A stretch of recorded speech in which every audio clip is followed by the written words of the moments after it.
Okay, so in the last video we introduced the concept of kinematics, and we started our kinematics unit, and we talked about the concepts of position, distance, and displacement, and also the concept of setting a coordinate system in your problem, along with some examples. Okay, so to start off this video, I want to start off by talking about a few definitions we're going to introduce. Okay, and this is something that we'll come back to throughout this year, but it's the concept of vectors and scalars. Okay, so in physics, as far as things that you can measure, there's basically two types of quantifiable things you can measure. Okay, and they fall into these two categories. A scalar is a physical quantity which has only magnitude, and a vector is a physical quantity that has both magnitude and direction. Okay, now I encourage you throughout this video to make sure you take really good notes because definitions are important, and we will sometimes come back to these definitions. Okay, now just to clarify what magnitude means, because a lot of people get confused by that word magnitude. When I talk about magnitude, I'm talking about a number. I'm talking about an amount. Okay, so for example, distance is an example of a scalar. Right, a scalar is a physical quantity that has only magnitude. So I could walk, 2 miles or 3 miles or 10 miles, and there's no direction associated with that. There's just a number. A vector is a physical quantity that has both magnitude and direction. Okay, so just for instance, if I walk, 5 miles, that is a scalar. That is the distance I travel. If I tell you that I walk 5 miles north, then that's a vector. Okay, so just to give you a written example, okay, if I say my displacement S is 5 miles north, the 5 would be the magnitude, and the north would be the direction. Okay. And here are just some examples of scalars and vectors. Okay, so distance is a scalar.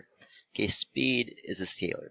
If you've ever driven a car, then you have something in your car called a speedometer that tells you the magnitude of how fast you're going. Okay, just the number. Time is a scalar.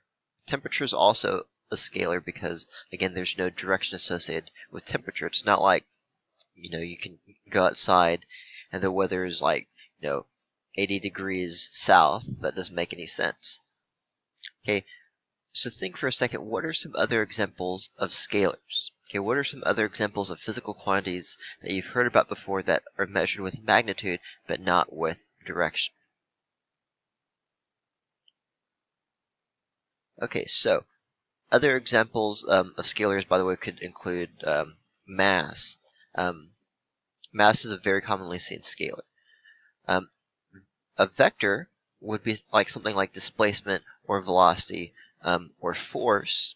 Okay, later we'll also see acceleration. But these are all physical quantities that not only have a number associated with them, but also a direction. And we will see throughout the next couple of months that doing problems with vectors is actually much, much more difficult than doing problems with scalars because of the direction aspect. Okay, so pause there if you need to finish writing that down, and let's move on to the next slide.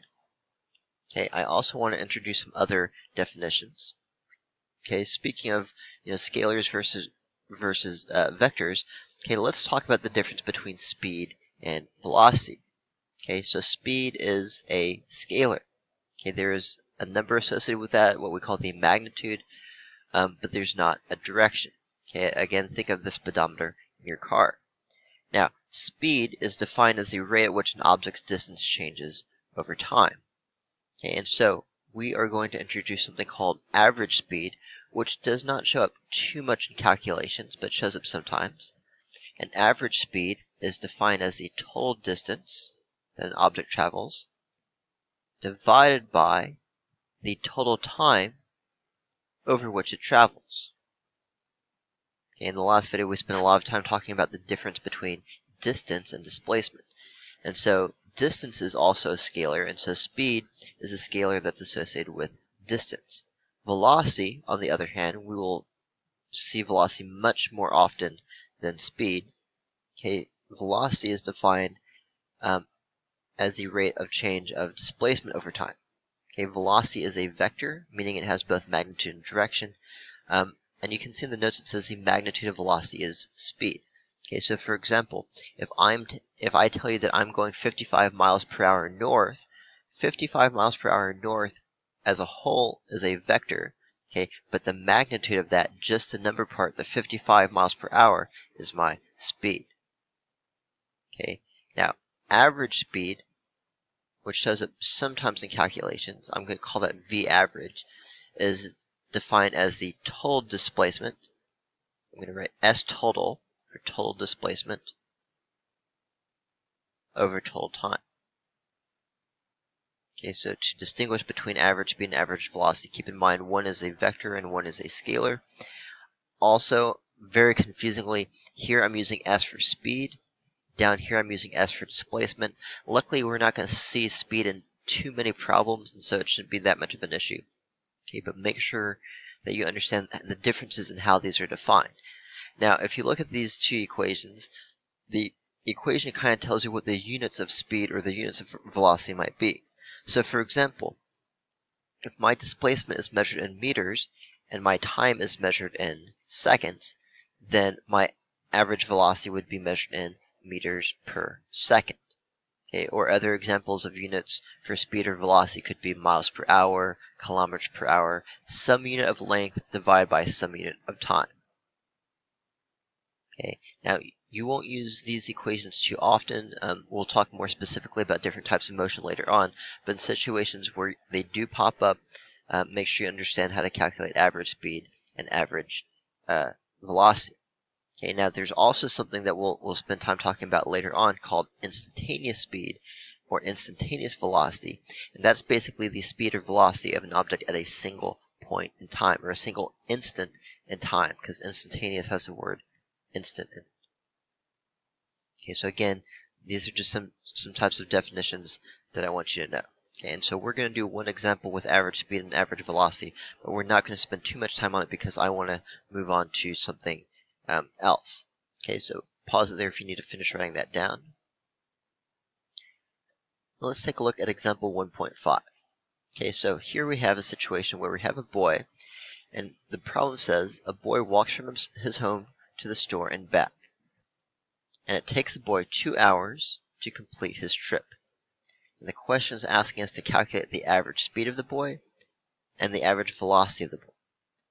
Okay, so using your notes and using the definition of average speed and the definition of average velocity, okay, do these two calculations. Okay, so remember that average speed is the total distance an object travels over time. Now in this case, the boy walks 3 kilometers to the store and then 3 kilometers back, so their total distance is 6 kilometers, and their total time is going to be 2 hours, and so that would be an average speed of 3 kilometers per hour. On the other hand, average velocity is defined as this total displacement over the total time, and here the boy's displacement is 0.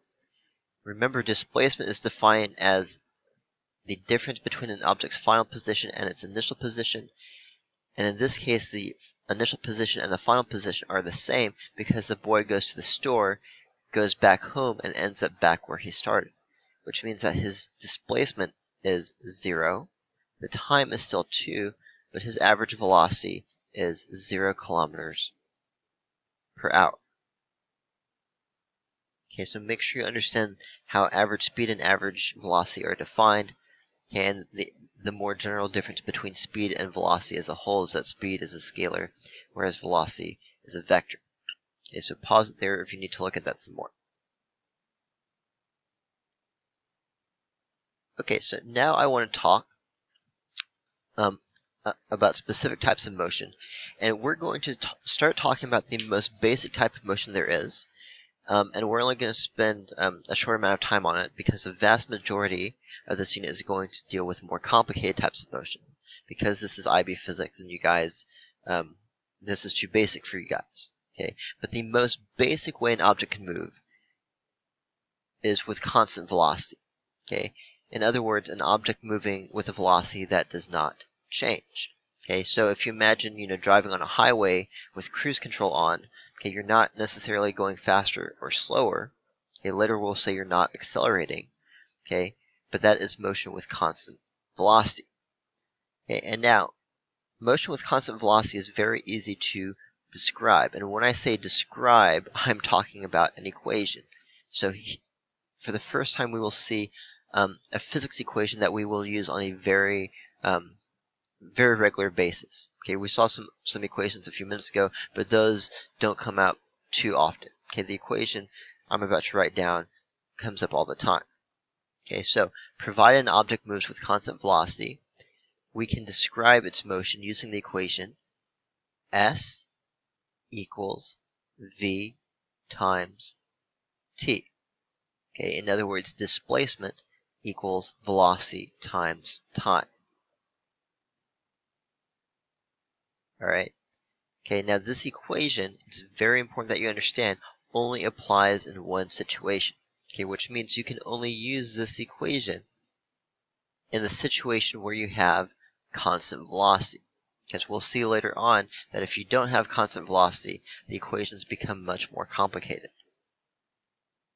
Okay, but provided an object is moving with constant velocity, this is the equation that you would use to describe the motion of that object mathematically. Okay, now, the vast majority of motion that we're going to see in IB physics falls into one of two categories, and it's very possible to see both of these in the same problem. Okay, but typically we're going to deal with one of two types of motion, either motion with constant velocity, or, as we'll talk about later on, motion with constant acceleration. Okay, so if you ever have a problem that asks you to describe the motion of the object, one of the elements that you should include in your description is the object moving with constant velocity and with constant acceleration. Okay, now I'd say 90 to 95% of the time, what we're going to see in this class is going to fall into one of those two categories. It is possible to see something, some more complicated type of motion, but we'll address that as it comes up. Okay, so for now, we're going to solve some problems with our constant velocity equation, S equals V times T. Okay, so pause it there if you need to finish adding that to your notes. Okay, now we're just going to do some basic examples. And again, constant velocity is very easy. It is the simplest type of motion. Okay, and we're going to spend the vast majority of this unit talking about constant acceleration because it's more complicated. Okay, so let's just do a few examples with constant velocity. This problem says a toy car moves with a constant velocity. As soon as you see that, by the way, your mind should be thinking, hey, constant velocity. There's only one equation for constant velocity, that's S equals V times T. Okay, and it gives us the value of the constant velocity is -5 meters per second. Okay, so I'm going to write V equals -5 meters per second. Now, if I didn't know explicitly that that was a velocity, if you look at the unit, okay, remember meters per second is a derived unit for velocity. Okay, meters per second, that is the SI unit for velocity. All right, now let's look at this a little bit closer though. Okay, what does that mean, -5 meters per second? Okay, now the 5 meters per second at constant velocities may be pretty obvious. That basically means, every 1 second the object is going to move 5 meters. Okay, but what about that negative sign? Now remember, the difference between speed and velocity is that velocity is a vector, meaning it has both magnitude and direction. Okay, so here I would say the magnitude is 5. The direction is indicated by this negative sign. In other words, there exists some coordinate system that we're using, and this car within that coordinate system is moving in the negative direction. Okay, so that's what that negative sign represents. Now, the first question here says, how long does it take the car to move a distance of 15 meters? Okay, how long is always going to be a question about time. Okay, so I'm looking for time, and I'm told that the car moves a distance of 15 meters. Okay, now what that means is that from, let's say my car starts here. Actually, let's draw a number line. Okay, so let's say my car starts here, and let's say, this is the positive direction, and let's say this is the negative direction, and my car starts here, and let's say it's moving to the left because it has a negative velocity. Okay, now when it tells me that the car moves a distance of 15 meters, they're giving me distance, but I can also discern from that displacement, right? Because if I'm moving to the left 15 meters, that means my displacement is going to be negative 15 meters. Right, from where I start, if I travel to the left, which I know I am because I have a negative velocity in this case, if I travel to the left 15 meters, that means my displacement is negative 15 meters. Okay, so now I can use the constant velocity equation. I plug into the equation, negative 15 equals my velocity, which is negative 5 meters per second. I want to get time by itself because I'm asked how long does it take to move that far. And so I divide both sides by negative 5 to get time by itself. And I get t equals 3 seconds. Okay, and so that's the answer to the first part of this question. Okay, and if you think about it, that should be maybe common sense, right? Okay, so we've talked about the second question, what is meant by the velocity being negative? What is the displacement of the car after 3 seconds? That's negative 15 meters. Okay, so we've talked about some of these things already. And then what is the speed of the toy car as it moves? Okay, so remember that we talked about the difference between speed and velocity. And on that slide, we said that the magnitude of velocity is speed. Okay, so the speed of the car is the magnitude of its velocity, which is just 5 meters per second. Okay, remember magnitude, we were just talking about the number part. Okay, so the negative sign indicates the direction. Okay, so negative 5 meters per second is the velocity, the negative sign is the direction, and the 5, okay, that's the magnitude that represents the speed of the toy car. Okay, so that is example 2. Okay, pause it there if you need to look at that some more. Okay, a couple more examples. Okay, let's take a look at example 3. Example 3 says a ball rolls with a constant velocity of 5 centimeters per second. And again, remember something that has a negative exponent, okay, that means you're dividing by that quantity. That means that thing is on the bottom. Okay, so don't forget that when we write this in the IB notation, that's the same as centimeters over second. So this is centimeters per second, is how you would read that. Please do not read that as, cms to the negative 1. Okay, read it like you're supposed to read it, centimeters per second. The negative sign tells you that it's being divided, so when you see a negative exponent, you read that as per. Okay, so ball rolls with a constant velocity. Ka-ching, that's a context clue.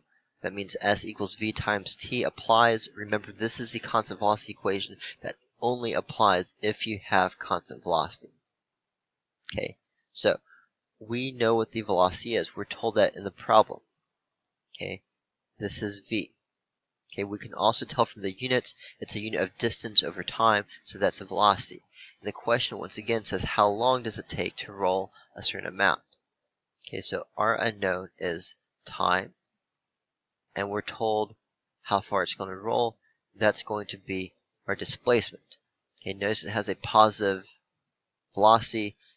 It says it rolls 12 meters, and so we can assume from context it's rolling in the positive direction. And so I'm going to write S equals 12 meters. Okay, now when you go to plug into the equation though, notice that S equals V times T. If we're looking for time, and S is in meters, and V is in centimeters, Okay, those units are not going to cancel out. Okay, so as a general rule of thumb, in the problems we're going to do in this class, your units must be converted into SI units. Okay, and so in this case, the 12 meters is fine because meter is the SI unit for length, as we talked about in the last unit, but centimeters is not. And so I'm going to need to convert 5 centimeters per second into meters per second. And I can do that very easily. I know that 1 centimeter is 10 to the minus 2 meters. Centimeters cancel, and I get 0.05 meters per second is my velocity in the correct units. Okay, so now I can finish solving the problem. S is 12, V is 0.05 times t, which is my unknown. I divide both sides by 0.05.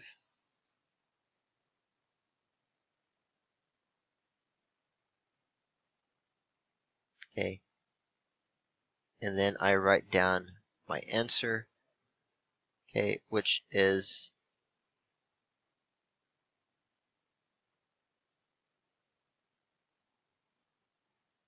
I believe 240 seconds. Okay, I'm just going to verify that. Okay, 240 seconds. Okay, so that is example 3, another very simple example with constant velocity. And it's not normally common to see problems where you have to do constant velocity in the first place, and so I'm trying to make them as challenging as possible, okay, by adding in a unit conversion. But aside from maybe the units not being correct, constant velocity problems are just too easy to spend a lot of time on. I mean, S equals V times T, you've got 3 variables. Normally you have 2 of the 3, you solve for the other one. Okay, basic algebra. Okay, we'll do one more example before we finish up this video. Okay, so pause it there if you need to finish writing that down. Okay, and the last problem says a plane travels 12 kilometers. Okay, now based off of the units, right, that is a unit of length, and so most likely that's going to be my displacement at a constant speed. Now, constant speed and constant velocity are not quite the same thing, and we'll talk about this later this year. But for now, just for the sake of doing this simple calculation, let's pretend like they're the same thing. Okay, so let's pretend constant speed and constant velocity are the same thing, even though they're definitely not. Okay, for the purposes of this calculation, it doesn't really make a difference. So we have S equals V times T. This is our displacement, 25 miles per hour. Well, hang on a second, because before we had a problem, or we had the displacement given in kilometers. Okay, so that's interesting. So we have displacement in kilometers, speed in miles per hour, and we're asked how long, so we're looking for time in minutes. Wow, what a problem. Okay, and it's not normally common to see problems like this, but again, constant velocity is just so easy. I'm just trying to find some way to make it challenging. Okay, so we know that all of the units have to be consistent, right, in order for the equation to work. Okay, so if I have kilometers on one side, I have to have, kilometers per hour or whatever on the other side, or vice versa. Okay, and now I do give you a conversion factor that 1 mile is 1.61 kilometers. Okay, but I'm going to need to do a conversion. And because I'm looking for time, it doesn't really matter if I go from kilometers to miles or miles to kilometers. Okay, so just for simplicity, let's go from kilometers to miles. Okay, so 12 kilometers, given this conversion factor. I have kilometers on top. I have to have kilometers on the bottom to cancel. And that's equal to 1 mile. So I just multiply across the top and bottom and divide. So 12 divided by 1.61 is 7.45 miles. And then if I take that and I plug in to my S equals V times T, my constant velocity equation, S is 7.45 miles. v is 25 miles per hour, and when I solve for time, guess what the unit is going to be? Okay, think about that. If you have miles on one side and miles per hour on the other side, what would that unit of time be? All right, hopefully you said hours, right? Because the miles are going to cancel out, leaving us with hours. Okay, so my calculations give me 0.298 hours, and I'm going to round at the very end. And my last step is to convert that to minutes. Okay, so 1 hour is 60 minutes. And then I'm basically done. Okay, I know this seems kind of tedious, and again, to be honest, it's not super common to see problems of this type. I'm just trying to show you some ways that constant velocity could be challenging, because aside from making the units different like this, constant velocity problems are super simple. Okay, so we are done with constant velocity, and we're going to spend the rest of this unit talking about motion with constant acceleration, because it's much more complicated. There's more than one equation, and conceptually, it's challenging to understand the difference between velocity and acceleration. Okay, so in the next video, we're going to talk about the concept of acceleration first, and then we'll introduce the constant acceleration equations, those kinematics equations that are famous, and start using them to solve problems. Okay, so as always, please let me know if you have any questions, and I will see you guys in the next video.